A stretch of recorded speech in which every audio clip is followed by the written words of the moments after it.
মা পড়তেছে। পড়লেই কি হইবে? বিয়ে তো করতে হবে, বয়স তো অনেক হয়েছে। আমারও তো বয়স হয়েছে রে বাপ। মা হবে হবে, একটু ধৈর্য ধরো। একজনকে দেখলাম। কাকে দেখছো বাপ? বল না আমারে, আমি তাদের কাছে প্রস্তাব নিয়ে যাই। মা ধৈর্য ধরো, এসে রাজি হোক। তা তাড়াতাড়ি কর বাপ, দেরি করিস না।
শেফালি, আপনার নাম তো শেফালি?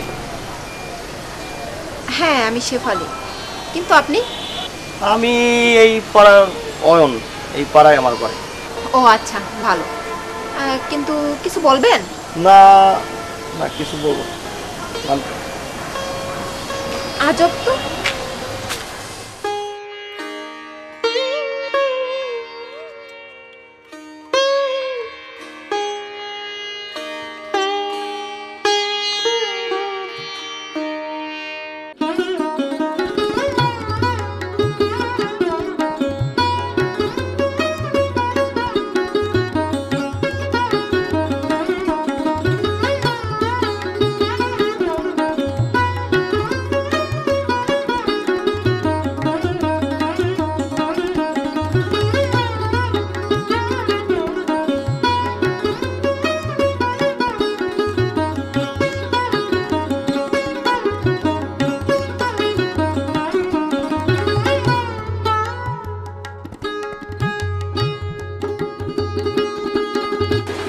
ভাইয়া, আমাকে 1 কেজি আলু দেন আর আধা কেজি টমেটো দিয়েন, সাথে 2টা লেবুও দিন।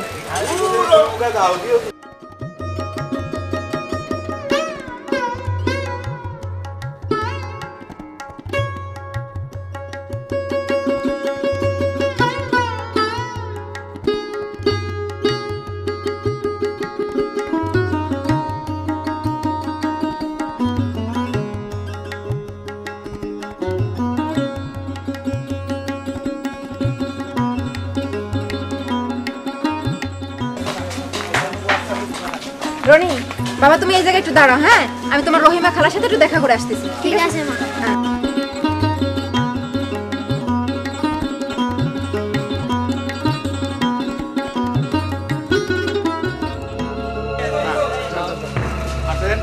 আসসালামু আলাইকুম। ওয়ালাইকুম আসসালাম। কেমন আছেন ভাই?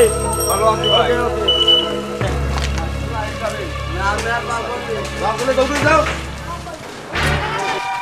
এই ছেলে, তুমি দেখে শুনে চলতে পারো না?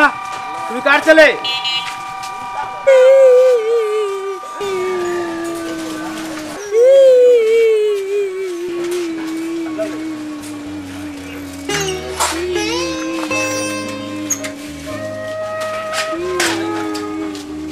কি হয়েছে বাবা, তুমি কান্না করতেছে কেন? তোমার নাম কি? রনি।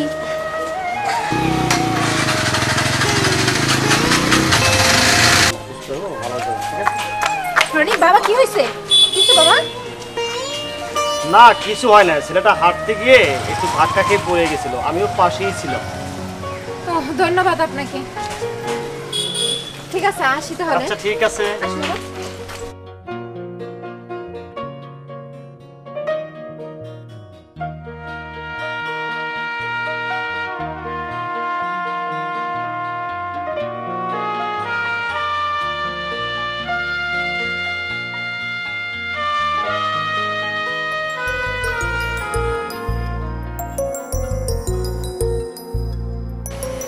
রনি কেমন আছো? ভালো আছে, অনেক দুষ্ট, সারাদিন অনেক দুষ্টামি করে।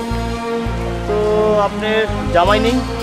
সত্যি কথা বলতে ওর বাবার বছর দিনের আগে রনি অ্যাক্সিডেন্টে মারা যায়। সত্য তো কখনো চাপা থাকে না। রনি তখন খুব ছোট। দুঃখিত, আপনাকে কথাটা বলে কষ্ট দিলাম, মনে কিছু করেন না। না ঠিক আছে, যেটা সত্য এটা তো সবাই জানবেই আজ বা কাল।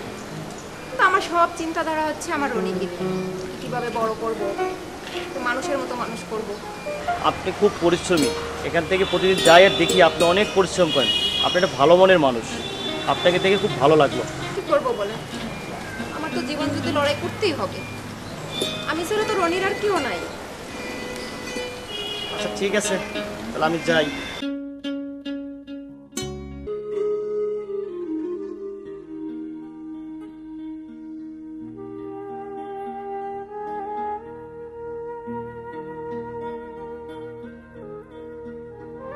জানেন শেফালি, আপনাকে না দেখলে আমার মনটা খালি খালি লাগে, মনে হয় কি জানি হারিয়ে ফেলেছি। আমি জানি আমার জীবনে অনেক অভিভূত মেয়ে আসবে, তাদের অতীত কোনো ভবিষ্যৎ নেই। আপনাকে দেখে আমার খুব ভালো লাগছে, আপনাকে ভালোবেসে ফেলছি। আপনার ধৈর্য, আপনার লড়াই আমাকে মন থেকে টানছে। দেখেন অয়ন, আমি একজন বিধবা, 8 বছরের একটা বাচ্চা আছে। তাছাড়া সমাজ কি বলবে, আর আপনার বাড়ির লোকে বা কে বলবে? তারা কি কোনোদিন মেনে নিবে আমাকে? লোকে কি বলবে এটা তো নিয়ে আমার জীবন কাটাতে পারি না শেফালি। আপনি একজন মা নয়, আপনি একজন পূর্ণাঙ্গ নারী। আপনাকে নিয়ে সংসার করতে আমার কোনো চিন্তা নেই। আপনার ছেলে আমারও ছেলে। আপনি কি এই কথাগুলো চিন্তা ভাবনা করে বলতেছেন? হ্যাঁ, আমি তোমাকে মন থেকে ভালোবাসেন, সব কিছু চিন্তা ভাবনা করি কথাগুলো বলছি। আপনি কি সত্যি বলছেন? এটা কি শুধু আবেগের কথা নয় তো? একদম সত্যি, আমি আপনাকে নিয়ে সংসার করতে চাই। আমারও আপনাকে ভালো লাগে, কিন্তু কোনো কিন্তু নয়। আপনি যদি রাজি থাকেন তাহলে কালকে আমি মাকে নিয়ে আপনার বাড়ি বিয়ের প্রস্তাব পাঠাবো। আমার ভয় লাগে, কারণ আমি মেয়ে তো, তাছাড়া আবার বিধবা। ভয় কেন? ভালোবাসার সাথে বড় কিছুই নাই পৃথিবীতে। চলুন, কাল আবার দেখা হবে।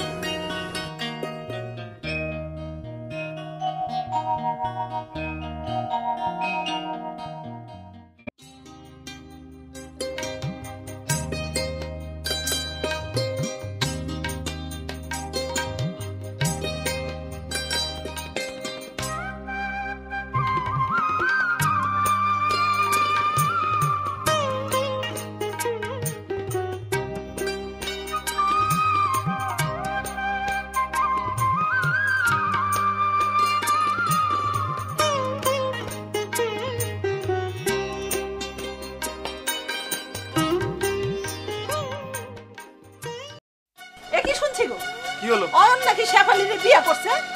হ্যাঁ, ভালোই তো হইছে। এইটা আবার কেমন ভালো হয়েছে? হ্যাঁ, 8 বছরের একটা বাচ্চা সহ অয়ন একটা বিধবা মেয়ের বিয়ে করছে। পুরো গ্রামের মানুষ এটা নিয়ে মুখে থুতু দিতেছে। এইটা আবার কেমনে ভালো হয়? রতন কাকা, কাউকে নিয়ে হাসাহাসি করা বা খারাপ কথা বলা কি খুব দরকার? দেখো বাপু, তোমার একটা বাচ্চা আছে, 8 বছরের একটা বাচ্চা, এটা নিয়ে আবার নতুন সংসার শুরু করতেছো। আসলে এইটা নিয়ে গ্রামের মানুষজন এটা নিয়ে হাসাহাসি করতেছে তোমাদের নিয়ে। আর আমি একটা জিনিস বুঝি না, অয়নের মতো একটা ছেলে কেমনে পচা ভাতে গিয়ে মুখটা দিল। দেখেন রতন কাকা, ভাত বাসি হয়ে গেলে পচে যায়, কিন্তু মানুষ কি কখনো পচে? হয়তো মনে একটু আঘাত লাগে, মানুষ তো পচে না। আমারও তো ইচ্ছা হয় প্রেম করতে বা ভালোবাসতে কাউকে, আমার কি সংসার করার অধিকার নেই? তারপরেও বাপু, তোমাকে এই জিনিসটা সমাজ ভালোভাবে কিন্তু নিতেছে না। আমার বিয়ে হয়ে গেছে, সংসার করব, আমি কাউকে ভালোবাসি। আমার বাচ্চা আছে কিনা সেটা আপনাদের দেখার বিষয় না, অয়ন বুঝবে। তারপর যা খুশি বলো না কেন, তোমার একটা 8 বছরের সন্তান আছে, সমাজের কথাটা তোমার চিন্তা করা উচিত ছিল। আমার বিয়ে নিয়ে কারো কোনো সমস্যা হওয়ার কথা তো নয়। আমার জীবন সঙ্গে আমি বেছে নিয়েছি। শেফালিকে আমি ভালোবাসি, তার ছেলেকে আমার ভালো লাগে। একটা মানুষকে বাঁচার সুযোগ দিন, একটা মানুষ ভালো হওয়ার সুযোগ দিন। দেখেন রতন কাকা, রহিমা খালা, আপনাদের সাথে আজাইরা পেছাল পড়ার সময় আমাদের নেই, আমাদের অনেক কাজ পড়ে আছে। চলো তো। চলো। বাবা কি করস তুই? মা, পড়তেছি। তোর সাথে কথা বলবো। কি মা, তুমি যা বলবা আমি তা জানি। শেফালির কথাই তো বলবো। গ্রামবাসী কি বলবে? গ্রামে কি আর কোনো মেয়ে চোখে থাকা যায়? এটা বিধবা মাই চোখে বললো, তার একটা বাচ্চা আছে। আমার সমাজ নিয়ে চলতে হবে, সমাজে থাকতে হবে, আমার তো মান সম্মান আছে। মা, তুমি কি মনে করো আমি খারাপ কিছু করছি? শেফালি খুব ভালো মেয়ে, ওর কয়দিন আগে স্বামী মারা গেছে, ওর কি দোষ বলো মা? ওর একটা বাচ্চা আছে নিষ্পাপ, ও আমাকে বাবা বলে ডাকবে, তোমার কাছে ভালো লাগবে না বলো? ভালো তো লাগবেই, লোকের ভয়, সমাজের ভয়, তারপর তোর ভবিষ্যতের চিন্তা তো আমার করতে হবে। আমার ভবিষ্যৎ তো তৈরি করবো মা। আর তুমি আমার সবসময় বলতে মানুষের গুণ থাকাটাই ভালো। শেফালির তো ধৈর্যশীল, যত্নশীল, গুণবতী সবকিছু তো আছে। একজন বিধবা মানুষকে যদি আমি সুযোগ করে দেই, বাঁচার সুযোগ করে দেই, তাতে সমাজে তাতে কি আসে যায়? বাপ, আমি তো তোদেরকে মানুষ করছি, আমি চাই তুই সুখী হ। তুই শেফালির বাচ্চাকে কি মেনে নিতে পারবি? অবশ্যই পারবো মা। সে আমার কাছে আমার আপন ছেলে হয়ে থাকবে, ওটা আমার দায়িত্ব, সে আমার ভালোবাসা। ওর ছেলেকে ভালোবেসে আমি আমার কাছে রাখবো। তা তুই যদি সুখী হতে পারিস আমার কোনো ভয় নেই বাবা। আমি চাই তুই সুখী হ, তুই ভালো থাক, এই কামনাই করি আমি তোর জন্য। তুমি আমাদেরকে দোয়া করো যেন আমরা ভালোভাবে সংসার সৃষ্টি করতে পারি। আমি দোয়া করি সবসময়ের জন্য যে তোরা সুখী হ, ভালো থাক, ভালোবাস। ঠিক আছে মা, তুমি চিন্তা করো না, যাও তুমি এখন ঘুমিয়ে পড়ো। আচ্ছা বাপ, তুমি গেলাম। শেফালি, কি ভাবছো তুমি? ভাবছি জীবনটা এত সহজ, মানুষ কেন এত জটিল করে তুলে? তাছাড়া তুমি প্রমাণ করে দিলে ভালোবাসা সব বাধা পেরিয়ে দিতে পারে। ভালোবাসার বিশ্বাস থাকলে সব বাধা পেরিয়ে যায়। চলো। আরে বাবা আরছো, নতুন পুতুল, তুমি কেমন আছো বাবা? এই যে বাবা আমার লক্ষ্মী বাবা। চলো এখন ঘরে যাই আমরা। চলো পুতুল না, পুতুল না, চলো ঘরে যাই।